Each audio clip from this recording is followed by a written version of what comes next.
Hello everyone, स्वागत है आपका जाने हमारा मध्य प्रदेश की इस खास सीरीज में। मेरा नाम है सौम्य चतुर्वेदी। इस सीरीज के अंतर्गत हम एमपी ज्योग्राफी के उन सभी टॉपिक्स पर चर्चा करेंगे जो एमपी में कंडक्ट होने वाले सभी एग्जाम्स में पूछे जाते हैं, चाहे वह एमपी पीएससी का एग्जाम हो, चाहे वह एमपी पुलिस का एग्जाम हो या एमपी पटवारी का एग्जाम हो। कितने भी एग्जाम जो भी एमपी में कंडक्ट हो रहे हैं उन सभी में एमपी का वेटेज बहुत ज्यादा है, ये सब हम अच्छे से जानते हैं। ठीक है, तो इस सीरीज के अंतर्गत हम कौन कौन से टॉपिक्स कवर करने वाले हैं उसका एक पीपीटी मैंने यहां पर बनाया हुआ है। ठीक है, वो देख लेते हैं हम कि कौन कौन से टॉपिक हमें कवर करने हैं। सबसे पहले हमें मध्य प्रदेश का सामान्य परिचय यानी कि बेसिक इंट्रोडक्शन ऑफ एमपी पढ़ना पड़ेगा। सबसे पहले हमें क्या पढ़ना है? मध्य प्रदेश का सामान्य परिचय यानी कि बेसिक इंट्रोडक्शन ऑफ एमपी क्या है वो जानना पड़ेगा। अब ये जानने की जरूरत क्यों है? आप कभी भी कोई भी सब्जेक्ट स्टार्ट करो, आप कभी भी कहीं इंटरव्यू देने जाओ या आप कहीं घूमने जाओ या कोई भी काम आप इनिशिएट करो, स्टार्ट करो, तो सबसे पहले आपको उसका इंट्रोडक्शन या बेसिक इंट्रोडक्शन पता होना जरूरी है।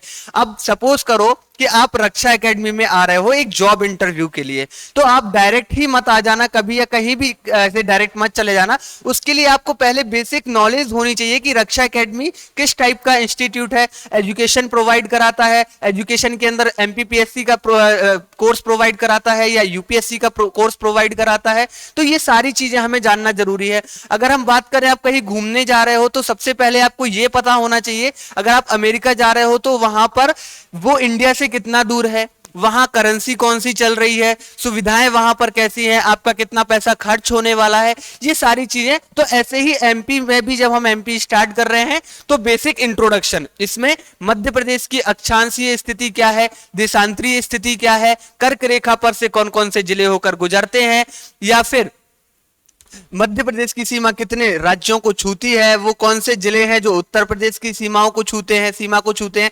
तो ये सभी प्रश्न एमपी के एग्जाम्स में आपसे पूछे जाते हैं। चाहे तो आप 2018 का एक पेपर उठाकर देख लीजिएगा, उसमें जो पहला प्रश्न है एमपी पीएससी प्रीलिम्स में वह एमपी के बेसिक इंट्रोडक्शन से ही पूछा गया है। कर्क रेखा का क्वेश्चन उसमें पूछा गया है कि निम्नलिखित में से कौन सा जिला कर्क रेखा से होकर नहीं गुजरता है। ठीक है, दूसरे नंबर पर हमें मध्य प्रदेश का गठन पढ़ना पड़ेगा। क्या करना पड़ेगा? मध्य प्रदेश का गठन यानी कि फॉर्मेशन ऑफ एमपी कैसे हुआ, या फिर फॉर्मेशन के साथ साथ हमें रिफॉर्मेशन भी पढ़ना पड़ेगा कि मध्य प्रदेश का एक बार गठन हुआ था, इसके बाद पुनर्गठन, तो फॉर्मेशन में कितनी समितियां बनी, कितने पार्ट्स में फॉर्मेशन हुआ, ये सारी चीजें हम डिस्कस करते हुए आगे बढ़ेंगे। फिर भौगोलिक स्थिति भी जाननी है। मध्य प्रदेश की भौगोलिक स्थिति, कौन कौन से पठार हैं, मालवा का पठार है, ठीक है, मध्य भारत का पठार है, बुंदेलखंड का पठार है, ये सभी किस स्थिति में आते हैं, यहाँ कौन कौन से खनिज पदार्थ मिलते हैं, ये सारी चीजें हमें डिस्कस करनी है। फिर वनोपज एवं वन्यजीव, इसके अंदर राष्ट्रीय अभ्यारण्य आ जाएंगे, इसके अंदर राष्ट्रीय उद्यान आ जाएंगे, और जो भी चीजें हैं जैसे वन रिपोर्ट 2019, इससे भी क्वेश्चंस आते हैं। शायद 2020 के प्रीलिम्स एग्जाम में भी इससे एक प्रश्न आपका पूछा गया है। फिर नदियों की बात करें तो मध्य प्रदेश की प्रमुख नदियां कौन कौन सी हैं? ठीक है, हम जानते हैं कि मध्य प्रदेश को नदियों का मायका बोला जाता है।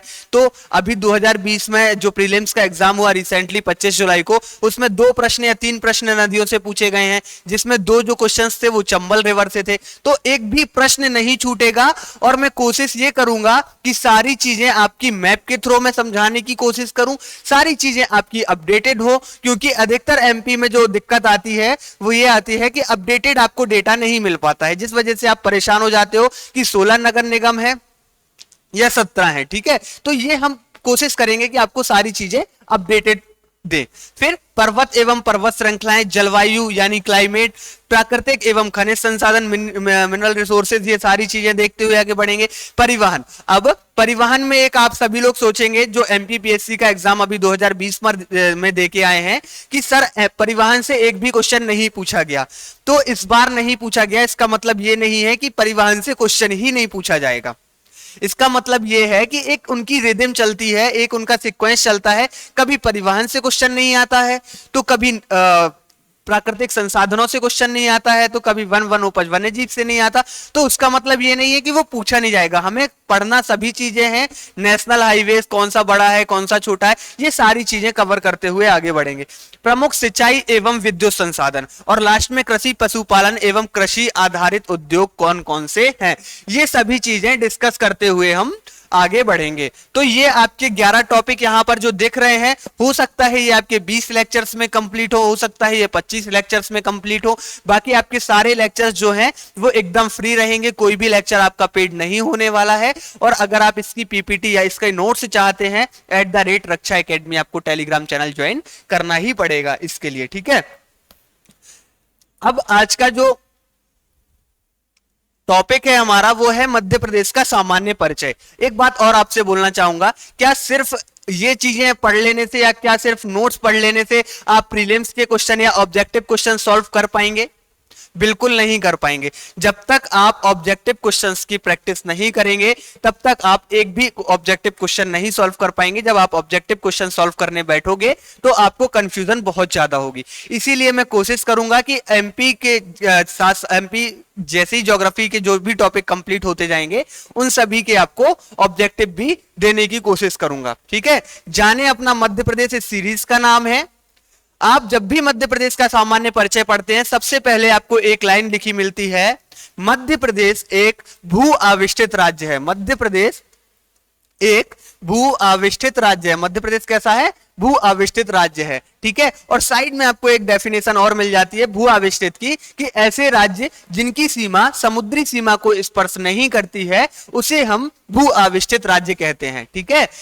ये आपने पढ़ा होता है। आज हम मैप में भी देखेंगे कि ऐसे राज्य जिसकी सीमा समुद्री सीमा को स्पर्श नहीं करती है।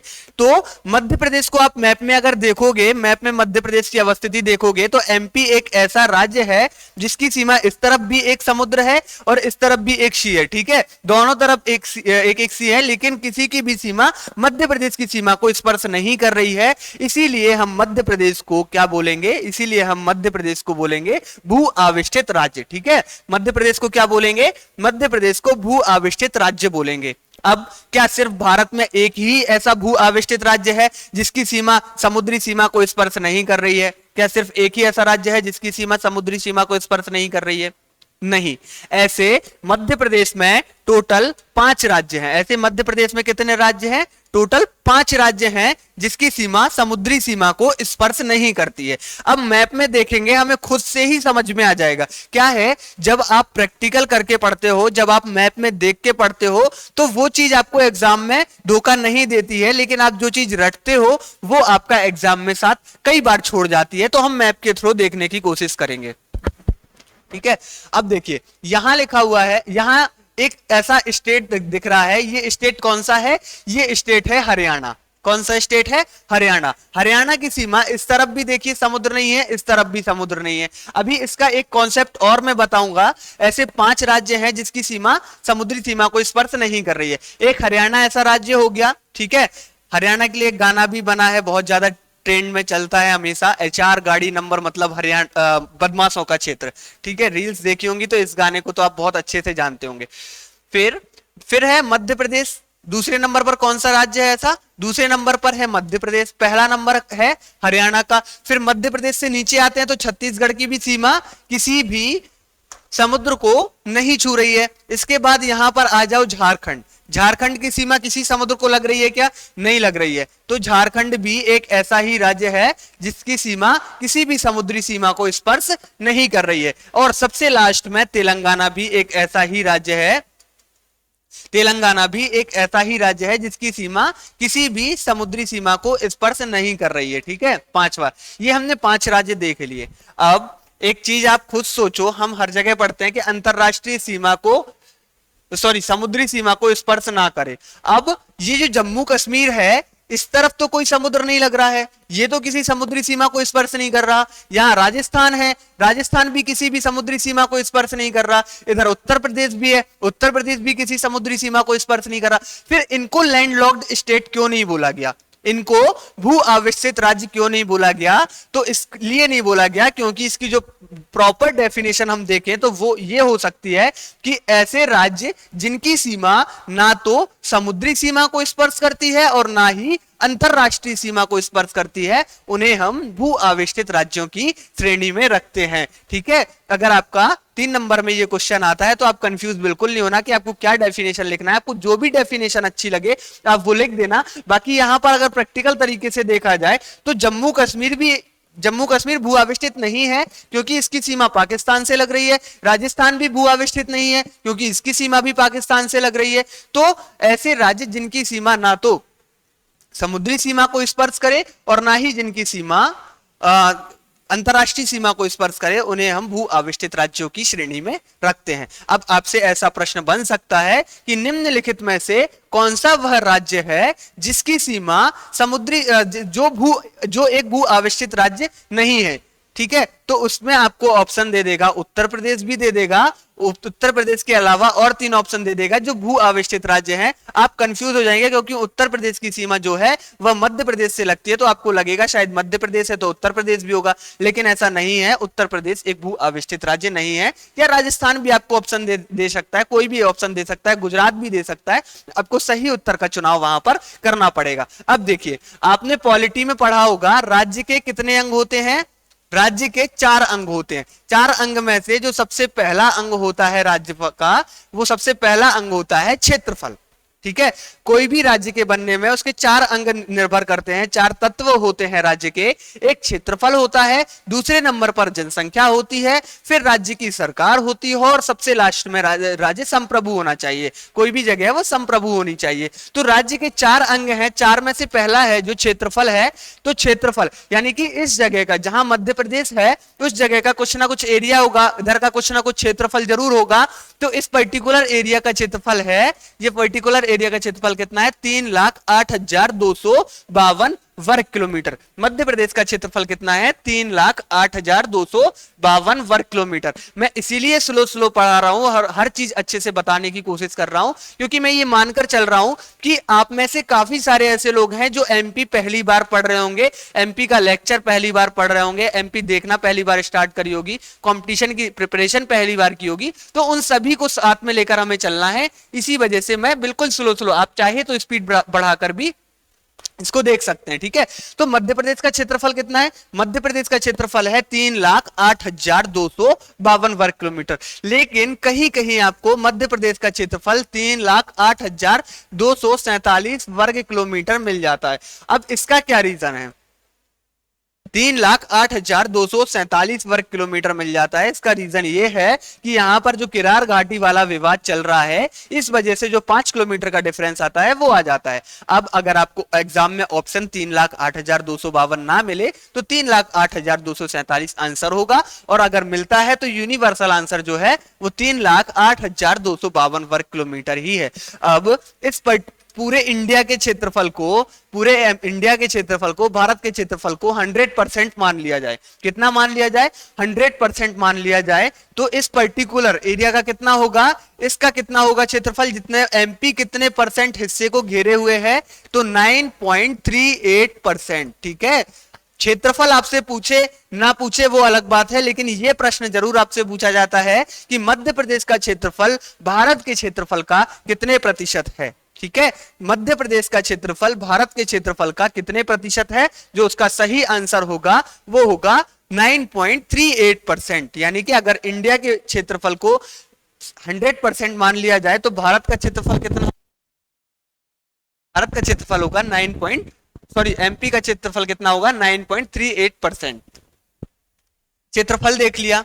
ठीक है, क्षेत्रफल की दृष्टि से मध्य प्रदेश दूसरा बड़ा राज्य है। अब 5 बड़े राज्य हम क्षेत्रफल की दृष्टि से देखेंगे। पहला राज्य है सबसे बड़ा, वो होगा राजस्थान। ठीक है, सबसे बड़ा जो पहला राज्य है वो होगा राजस्थान। राजस्थान क्षेत्रफल की दृष्टि से सबसे बड़ा राज्य है। दूसरे नंबर पर सबसे बड़ा राज्य होगा एमपी। ठीक है, जब मध्य प्रदेश का छत्तीसगढ़ से विभाजन नहीं हुआ था 2000 के पहले तक, तो मध्य प्रदेश प्रथम स्थान पर आता था, लेकिन अब क्षेत्रफल बट गया है, मध्य प्रदेश और छत्तीसगढ़ अलग अलग हो गया है, तो मध्य प्रदेश का क्षेत्रफल दूसरे नंबर पर आ गया है। फिर तीसरे नंबर पर क्या आएगा? एमएच, महाराष्ट्र। ठीक है, एमएच महाराष्ट्र आएगा, और चौथे नंबर पर उत्तर प्रदेश यूपी, हम आए हैं यूपी बिहार लूटने, वही वाला यूपी है, ठीक है। तो चौथे नंबर पर यूपी आएगा, और सबसे लास्ट नंबर पर आएगा गुजरात, यानी कि गुजरात का क्षेत्रफल 5वें नंबर पर है। तो हमने ऐसे 5 राज्य देख लिए, यहां नंबर भी लिख देता हूं। दूसरे नंबर पर है, ये तीसरा नंबर है, ये चौथा नंबर है, और ये 5वां नंबर है। आप मैप के थ्रू चीजें पढ़ने की कोशिश करें, कभी भी गलतियां नहीं होंगी, एग्जाम में आपका साथ कभी नहीं छोड़ेंगे ये। और हर चीज को, अगर आप मेंस पढ़ रहे हो तो मेंस को ऐसा सोच के पढ़ो कि इसको क्वेश्चन आंसर में कैसे फ्रेम करेंगे, और अगर प्रीलिम्स का पढ़ रहे हो तो ये सोचकर चलो कि इससे प्रश्न कैसे बन सकता है, तो आपकी चीजें गलत कभी भी नहीं होंगी। फिर इसके बाद मध्य प्रदेश की जनसंख्या कितनी है। राज्य का दूसरा अंग क्या होता है, राज्य का दूसरा अंग होता है जनसंख्या, या राज्य का दूसरा तत्व है जनसंख्या। तो इस एरिया में रहने वाले लोगों की संख्या कितनी है, भारत में रहने वाले लोगों की संख्या कितनी है, फिर इस एरिया में रहने वाले लोगों की संख्या कितनी है, तो 7,26,26,809। इस एरिया में, मतलब जो 3,08,252 वर्ग किलोमीटर का एरिया है, इस एरिया में कितने लोग रहते हैं, तो इस एरिया में रहते हैं कितने लोग, 7,26,26,809 लोग रहते हैं। अब भारत के पॉपुलेशन को, इंडिया की जनसंख्या को 100% मान लें, तो इस मध्य प्रदेश में कितने रहते हैं, इस पर्टिकुलर एरिया में रहने वाले लोगों की संख्या कितनी है, तो इस पर्टिकुलर एरिया में रहने वाले लोगों की संख्या होगी 6%, ठीक है। तो यानी कि मध्य प्रदेश की जनसंख्या भारत की जनसंख्या का 6% है। सारी चीजें मैंने आगे नोट्स में भी लिखी हुई है, लेकिन पहले मैं ये कोशिश कर रहा हूं कि आपको ऐसे पीपीटी में समझा दूं, इसके बाद अपन नोट्स पे चल देंगे, वो सिर्फ मैं पढ़ के आपको सुना दूंगा। और नोट्स आपको चाहिए तो उसका एक ही सोर्स है, @रक्षा एकेडमी टेलीग्राम चैनल, आप ज्वाइन कर लीजिएगा, आपको वहां सारे नोट्स मिल जाएंगे। मध्य प्रदेश का गठन कब किया गया, तो मध्य प्रदेश का गठन किया गया था 1 नवंबर 1956। अब चलते हैं हम नोट्स में। जो चीजें मैंने आपको वहां समझाई हैं वो यहां लिखी हुई हैं, वो सिर्फ पढ़कर आपको सुना दूंगा और आप इसको लिख लीजिएगा। मध्य प्रदेश भारत का एक भू आविष्टित राज्य है, बताया मैंने क्यों है भू आविष्टित राज्य, यहां पर डेफिनेशन भी लिखी हुई है। एक ऐसा राज्य जिसकी सीमा समुद्री जल को स्पर्श करती है, भू आविष्टित राज्य कहलाते हैं। यह क्षेत्रफल की दृष्टि से भारत का दूसरा बड़ा राज्य है, देखा हमने, इवन 5 राज्य देखे। मध्य प्रदेश का कुल क्षेत्रफल 3,08,252 वर्ग किलोमीटर है, जो कि देश के संपूर्ण क्षेत्रफल का कितना है, 9.38% है। और क्षेत्रफल की दृष्टि से क्रमशः राजस्थान है, मध्य प्रदेश है, महाराष्ट्र, उत्तर प्रदेश और सबसे लास्ट में गुजरात का नंबर आ जाता है। 5 भू आविष्टित राज्य भी हमने देखे थे, वो भू आविष्टित राज्य अगली स्लाइड में है, चलिए वो भी देख लेते हैं। 5 भू आविष्टित राज्य, सबसे पहले हरियाणा है, ये देखिए मैप में यहां दिखाई दे रहा है। हरियाणा के बाद मध्य प्रदेश है, मध्य प्रदेश के बाद छत्तीसगढ़, देन तेलंगाना और सबसे लास्ट में है झारखंड। तो ऐसे 5 राज्य हैं जो भू आविष्टित हैं। इतना ज्यादा यहां पर टाइम देने की जरूरत नहीं है, क्योंकि आप भी ऐसे में बोर हो जाएंगे और लेक्चर भी लंबा हो जाएगा, तो मुझे ये चीज भी देखनी है। मध्य प्रदेश की कुल जनसंख्या कितनी है, 7,26,26,809। ये 2011 की जनगणना के अनुसार है। अब जो जनगणना आएगी उसका डेटा अलग आएगा, तो ये 2011 की जनगणना के अनुसार माना जाएगा 7,26,26,809, और जो कि देश के क्षेत्रफल का कितना है, देश की जनसंख्या का 6% है। अब नेक्स्ट स्लाइड पे चलते हैं। देखिए हमारे मध्य प्रदेश का नामकरण किसने किया, एमपी का नामकरण किसने किया, एमपी का नामकरण किया था पंडित जवाहरलाल नेहरू ने, क्योंकि उस समय जो प्रधानमंत्री थे वो पंडित जवाहरलाल नेहरू थे, जिनका निधन 27 मई 1962, एक बार डेट आप कंफर्म कर लीजिएगा, 27 मई 1962 ही है वैसे, तो इनका निधन हो गया था। और इसके बाद जो अगले प्रधानमंत्री बने थे भारत के, वो अगले प्रधानमंत्री कौन थे, कमेंट करके बताओ। वैसे बहुत सरल उत्तर है, मैं ही बता देता हूं। अगले प्रधानमंत्री जो बने थे वो लाल बहादुर शास्त्री जी बने थे, जिनके पुत्र अनिल शास्त्री जी अभी भी, अनिल शास्त्री जी अभी भी जीवित हैं। स्थापना कब हुई, स्थापना हुई थी 1 नवंबर 1956। 1 नवंबर को हम मध्य प्रदेश के स्थापना दिवस के रूप में मनाते हैं। मध्य प्रदेश के उपनाम, अब उपनाम कैसे, सबके कुछ ना कुछ उपनाम होते हैं, ठीक है, निक नेम जिसको हम बोलते हैं। जैसे आपका भी कुछ होगा, मेरा भी कुछ है, ठीक है। कई लोगों के गिल्लू होते हैं, किसी का पप्पू होता है, किसी का राजेश होता है, किसी का राजू होता है, ठीक है। ऐसे ही मध्य प्रदेश के भी उपनाम है। मध्य प्रदेश का जो फेमस उपनाम है वो कौन सा है? मध्य प्रदेश को हृदय प्रदेश के नाम से भी जाना जाता है। जब भी हम मध्य प्रदेश का इंट्रोडक्शन लिखते हैं हम ये बात जरूर लिखते हैं। फिर सोया स्टेट, सोयाबीन सबसे ज्यादा होती है, टाइगर यहां पर सबसे ज्यादा पाए जाते हैं, इसलिए इसको टाइगर स्टेट भी बोला जाता है। टाइगर किसी ने जंगल में खुले देखे हैं? जू की बात नहीं कर रहा हूं मैं बात कर रहा हूं खुले, यानी कि मैं बात कर रहा हूं जंगल में किसी ने देखा टाइगर? नहीं देखा, मैंने देखा है, ठीक है। कलाओं का घर, मध्य प्रदेश को क्या बोला जाता है? कलाओं का घर। अब वो कलाओं की बात नहीं कर रहा हूं जो इंस्टाग्राम पर कलाएं अभी आजकल बहुत ज्यादा चल रही हैं। पता नहीं क्या होता जा रहा है कि इंस्टा, जैसे टिकटॉक बंद हुआ था तो मुझे लगा कि चलो ठीक है अब कुछ ठीक रहेगा, अब कुछ आगे सही होगा, लेकिन टिकटॉक के बाद इंस्टाग्राम ने कुछ ऐसी ही चीज चला दी रील्स के नाम से। उसमें तो इतनी कलाएं निकल के आती है ना कि मतलब हर घर में एक कलाकार बैठा हुआ है। और कुछ ऐसे कलाकार हैं जो इंस्टाग्राम 5 मिनट के लिए खोलते हैं और 2 घंटे उसमें दे देते हैं। वो कलाकारों में से हम लोग जैसे आते हैं कि हमें रील्स बनाना तो नहीं आती, लेकिन हम उन रील्स को आगे देख देख के ट्रेंड पे लेके आते हैं। भैया पढ़ाई वाले वीडियो ट्रेंड पे लाओ, काम की चीजें ट्रेंड पे लाओ, रील्स क्यों ट्रेंड पे लाते हो? भारत का इथोपिया भी बोला जाता है। मध्य प्रदेश को क्या बोला जाता है? भारत का इथोपिया भी बोला जाता है, ठीक है। यह प्रश्न बना था किसी एग्जाम में कि भारत का इथोपिया किस राज्य को बोला जाता है, तो भारत का इथोपिया मध्य प्रदेश को बोला जाता है। और ये एक मैप लगाया हुआ है, मध्य प्रदेश का भी 65वां 2020 में रिसेंटली 65वां स्थापना दिवस मनाया गया था। फिर से 1 नवंबर आने वाला है, ठीक है। और 1 नवंबर जब आता था तो उसके पहले हम स्पीच देने के लिए स्पीच तैयार किया करते थे लगभग 4-5 दिन पहले से, और घर वाले गुस्सा करते थे कि पढ़ाई छोड़ दो, बस यही करने में लग जाओ। मेरे साथ तो हुआ है, अब आपके साथ हुआ या नहीं वो पता नहीं। मेन चीज मध्य प्रदेश की मानचित्रीय स्थिति। जो लोग मेंस की तैयारी भी कर रहे हैं, जो बोलते हैं मैं बहुत ज्यादा एमपी पढ़ चुका हूं, सब आता है, उनसे बस 3 चीजें पूछ लो। एक पूछ लो मध्य प्रदेश की जनसंख्या कितनी है, दूसरा पूछ लो मध्य प्रदेश की अक्षांशीय स्थिति कितनी है, तीसरा पूछ लो कौन सा जिला है जो कर्क रेखा पर नहीं है। उनको पता चल जाएगा वो कितनी अच्छी तैयारी कर रहे हैं, क्योंकि इस चीज पे कोई ध्यान ही नहीं देता है।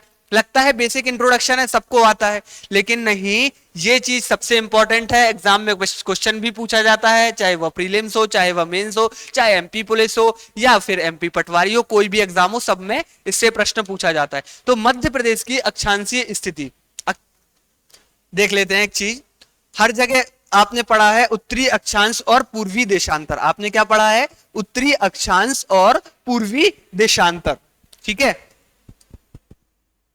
ये मान लो एक ग्लोब, ठीक है, इसमें जो ऊर्ध्वाधर रेखाएं डली हैं ये होती हैं देशांतर रेखाएं, ठीक है। और जो क्षैतिज रेखाएं डली हैं ये कहलाती हैं अक्षांश रेखाएं। अब आप ग्लोब में देखना, जो भारत की स्थिति है ग्लोब पर वो इस तरफ है। ये कौन सी साइड है? ये कौन सी दिशा है? ये दिशा है पूर्व और ये दिशा है दक्षिण। ये दिशा है दक्षिण और ये दिशा है पूर्व, ठीक है। इसीलिए जो मध्य प्रदेश, भारत के जितने भी राज्य हैं, किसी का भी अक्षांशीय विस्तार हम पढ़ेंगे तो वह उत्तरी अक्षांश में आता है, और किसी का भी देशांतरीय विस्तार पढ़ेंगे तो वह पूर्वी देशांतर में आता है। ऐसा नहीं कि मध्य प्रदेश का अगर आप उत्तरी अक्षांश पढ़ रहे हो तो 21 डिग्री 6 मिनट उत्तरी अक्षांश से या दक्षिण अक्षांश आप बोल दो, क्योंकि ये तो दक्षिण दिशा में। नहीं, आपको दक्षिण अक्षांश नहीं बोलना है, आपको उत्तरी अक्षांश ही बोलना है, क्योंकि जो भारत की अवस्थिति है वो दक्षिण में नहीं है, वो उत्तर में है, ठीक है। उत्तरी अक्षांश है, उत्तर पूर्वी गोलार्ध का हिस्सा है। भारत किसका हिस्सा है? उत्तर पूर्वी। अब मध्य प्रदेश की स्थिति अगर यहां है तो हम एक ऊपर वाली जो 21 डिग्री 6 मिनट की रेखा मध्य प्रदेश से निकलती है, और सबसे ऊपर कौन सी 26 डिग्री 30 मिनट की रेखा निकलती है, उसके बीच में भी काफी सारी अक्षांश रेखाएं निकलती हैं, और 74 डिग्री से 82 डिग्री के बीच में भी काफी सारी देशांतर रेखाएं निकलती हैं। तो अक्षांश और देशांतरीय विस्तार याद करना बहुत ज्यादा जरूरी है, रट जाना चाहिए आपको। तो मध्य प्रदेश का अक्षांशीय विस्तार कितना है? मध्य प्रदेश का अक्षांशीय विस्तार है 21 डिग्री 6 मिनट से 26 डिग्री 30 मिनट तक। कहां तक? 21 डिग्री 30 मिनट से, यहां पर लिख देता हूं मैं, 21 डिग्री 6 मिनट, ठीक है। 21 डिग्री 6 मिनट से 26 डिग्री 30 मिनट, और जहां से निकलती है सबसे नीचे, कहां से निकलती है उत्तरी अक्षांश, 21 डिग्री 6 मिनट वाली जो रेखा है वह बुरहानपुर से निकलती है, और 26 डिग्री 30 मिनट वाली रेखा है वह कहां से निकलती है, वह सबसे उत्तरी जिला मुरैना से निकलती है। और बुरहानपुर क्या है, मध्य प्रदेश का सबसे दक्षिणी जिला है। छोटे छोटे एग्जाम्स में पूछा जाता है, प्लीज आप ये क्वेश्चन गलत करके ना आए। और क्वेश्चन वही गलत होता है जिसपे हमें सबसे ज्यादा कॉन्फिडेंस होता है कि ये टॉपिक मैंने सबसे ज्यादा अच्छे से पढ़ा है, इसको अब पढ़ने की जरूरत नहीं है, और उसी टॉपिक से आपका क्वेश्चन गलत हो जाएगा, ठीक है। अब देखते हैं देशांतरीय विस्तार 74 डिग्री 9 मिनट। 74 डिग्री 9 मिनट वाली रेखा कहां से निकलती है, 74 डिग्री 9 मिनट वाली रेखा अलीराजपुर को छूते हुए निकलती है। पहले कहां को निकलती होगी, पहले वो अलीराजपुर और झाबुआ का विभाजन नहीं हुआ था, तो अलीराजपुर की जगह झाबुआ से निकलती थी। और इस तरफ कहां से निकलती है, सिंगरौली से। 82 डिग्री 48 मिनट पूर्वी देशांतर, 82 डिग्री 48 मिनट पूर्वी देशांतर, यानी कि मध्य प्रदेश का देशांतरीय विस्तार कितना है, 74 डिग्री 9 मिनट से 82 डिग्री 48 मिनट पूर्वी देशांतर तक मध्य प्रदेश का देशांतरीय विस्तार है। मध्य प्रदेश का सबसे उत्तरी जिला मैप में देख लीजिए, मुरैना है, कंफ्यूज नहीं होना है, भिंड है कि मुरैना, मुरैना है, सबसे ऊपर आपका मुरैना जाता है। सबसे दक्षिणी जिला है, नीचे ही आप देख लीजिएगा, एमपी के मैप में टंगा हुआ है, सबसे नीचे बुरहानपुर है। और सबसे पश्चिमी जिला कौन सा है, सबसे पश्चिमी जिला बुरहानपुर है। सबसे पूर्वी जिला कौन सा है, सबसे पूर्वी जिला है सिंगरौली, ठीक है। तो ये देख लिया। एक मानक समय रेखा होती है जिससे समय निर्धारित होता है। जैसे आप पूर्व और पश्चिम की तरफ देखेंगे तो समय में आपको बहुत ज्यादा फर्क मिलेगा। तो मानक समय रेखा कहां से होकर गुजरती है, मानक समय रेखा भी सिंगरौली से होकर गुजरती है। और इस समय रेखा कितनी देशांतर है, ये 82 डिग्री 30 मिनट की देशांतर रेखा है। अब कर्क रेखा, इससे ये फेवरेट क्वेश्चन है, कोई भी एग्जाम होगा सब में कर्क रेखा से क्वेश्चन तो आपसे पूछा ही जाता है।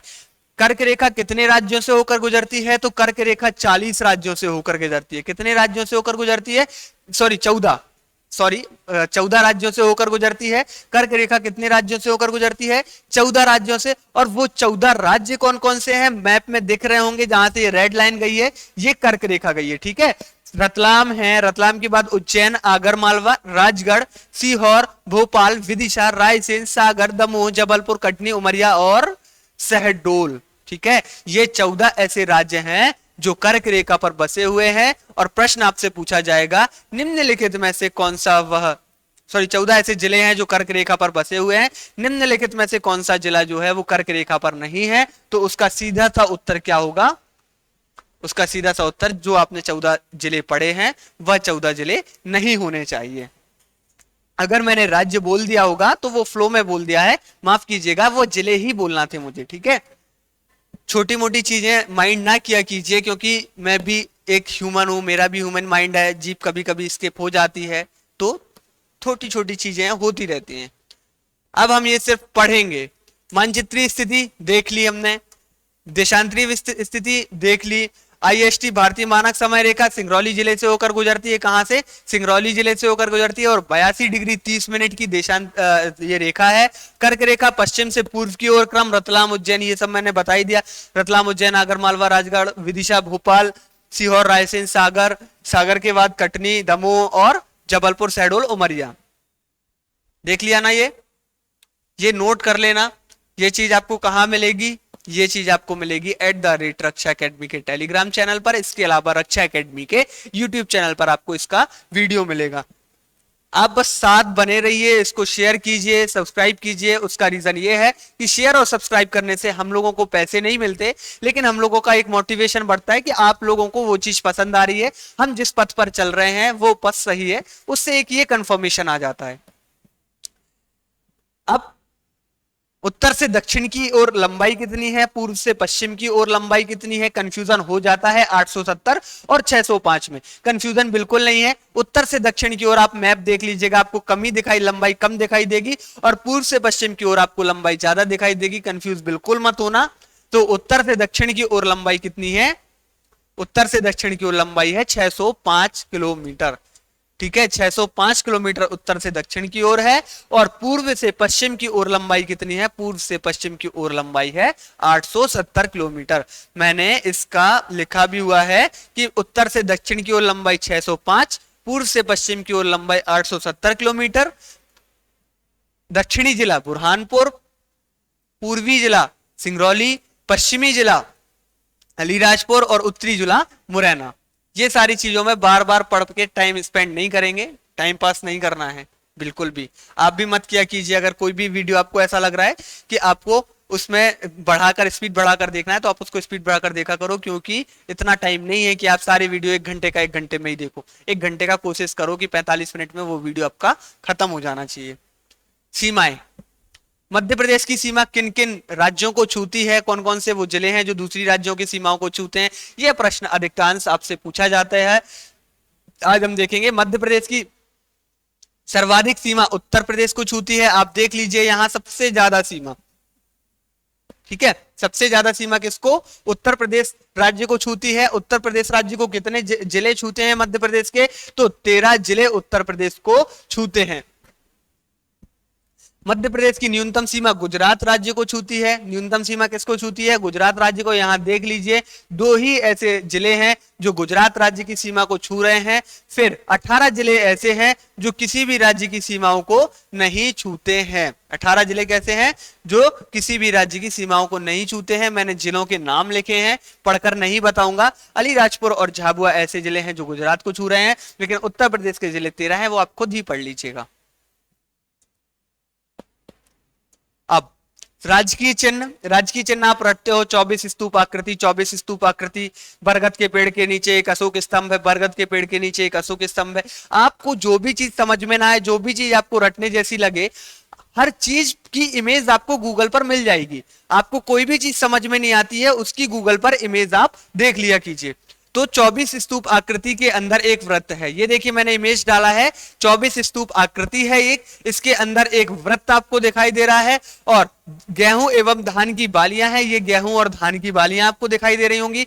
बरगद वृक्ष के नीचे अशोक स्तंभ है, बरगद वृक्ष के नीचे अशोक स्तंभ है। अब दिखाई दे गया ना, अब नहीं भूलना चाहिए, ये एक क्या है, ये एक राजकीय चिन्ह है। राजकीय पशु कौन सा है, बारहसिंगा, और बारहसिंगा में ब्रेडरी प्रजाति का जो बारहसिंगा है वह कान्हा-किसली राष्ट्रीय उद्यान में पाया जाता है, और कान्हा-किसली राष्ट्रीय उद्यान मध्य प्रदेश का सबसे बड़ा राष्ट्रीय उद्यान है। जब हम राष्ट्रीय उद्यानों की श्रेणी शुरू करेंगे तो उसमें हम ये चीज देखेंगे।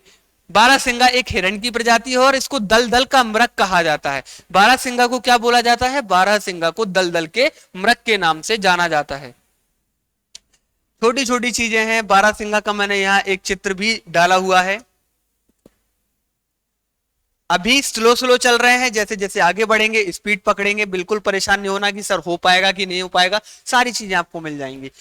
राजकीय पक्षी दूधराज, शाह बुलबुल, शाह हुसैनी, पैराडाइज फ्लाई कैचर, ये एक ही पक्षी है, ये मत सोचना 4 लिखे हुए हैं। पैराडाइज फ्लाई कैचर जो है, पैराडाइज फ्लाई कैचर इसका वैज्ञानिक नाम है, दूधराज के नाम से यह फेमस है, शाह बुलबुल और शाह हुसैनी भी इसको बोला जाता है। यह एक सुंदर पक्षी है जिसकी पहचान सफेद और काली कलगी एवं सफेद पूंछ से की जाती है।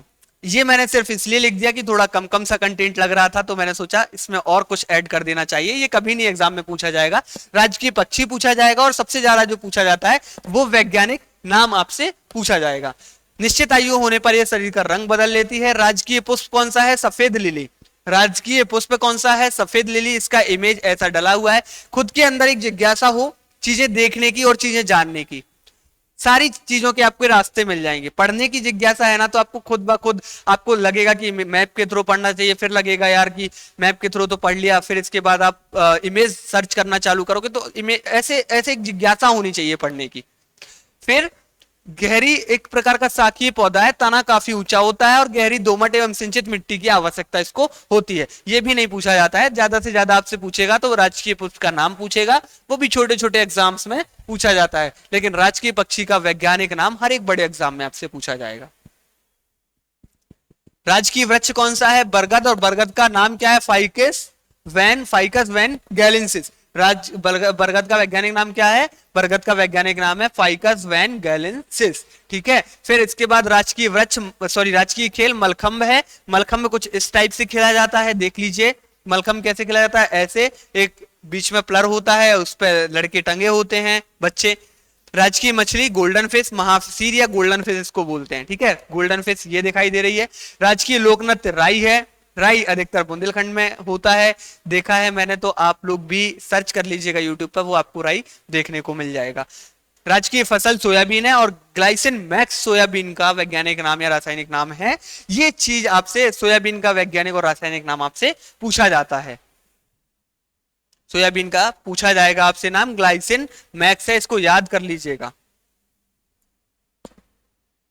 यह भी जाने, ये बहुत ज्यादा सामान्य जानकारी है, इसमें समझाने जैसा कुछ नहीं है, सिर्फ रटने जैसा है, तो मैं आपको सिर्फ पढ़कर सुनाऊंगा। जिले कितने हैं? 52, संभाग 10 हैं, विकासखंड 313 है। जिलों में जो 52वां जिला बना है, वो 52वां जिला 1 अक्टूबर 2018 को निवाड़ी जिला बना था। इसके बाद संभाग 10 है, विकासखंड 313 है, और संभाग में भी 11वां संभाग जो है वो रतलाम प्रस्तावित है। गांव 54,903 है, तहसील 424 है। ठीक है, ये चीज आपको याद रखनी है। फिर नगर निगम कितने हैं? 16। इस पर बहुत ज्यादा कंट्रोवर्सी होती है, जब एग्जाम था उस टाइम पे बहुत सारे मैसेजेस आ रहे थे, सर 16 नगर निगम है या 17 नगर निगम है? तो इसका आंसर ये है कि सर 16 नगर निगम है, और 16 में 17वां जो आप बात कर रहे हो दतिया है, लेकिन वह प्रस्तावित एक नगर निगम है। नगर पालिका कितने हैं? नगर पालिका 98 है। जनपद पंचायतों की संख्या 313 है, और ग्राम पंचायतों की संख्या 30,922 है। ठीक है, अब सीटें देख लेते हैं। सीटें कितनी है? विधानसभा सीट, लोकसभा सीट और राज्यसभा सीट। राज्यसभा सीट 11 है, विधानसभा सीट 230 है, 230 प्लस 1 लिखते थे लेकिन अब वो हट गया, 230 ही है। ठीक है, विधानसभा के बाद लोकसभा सीटें 29 है। अब अनुसूचित जाति के लिए कितनी आरक्षित है? अनुसूचित जनजाति के लिए कितनी आरक्षित है? तो अनुसूचित जाति के लिए आरक्षित है 35, और अनुसूचित जनजाति के लिए आरक्षित है 47।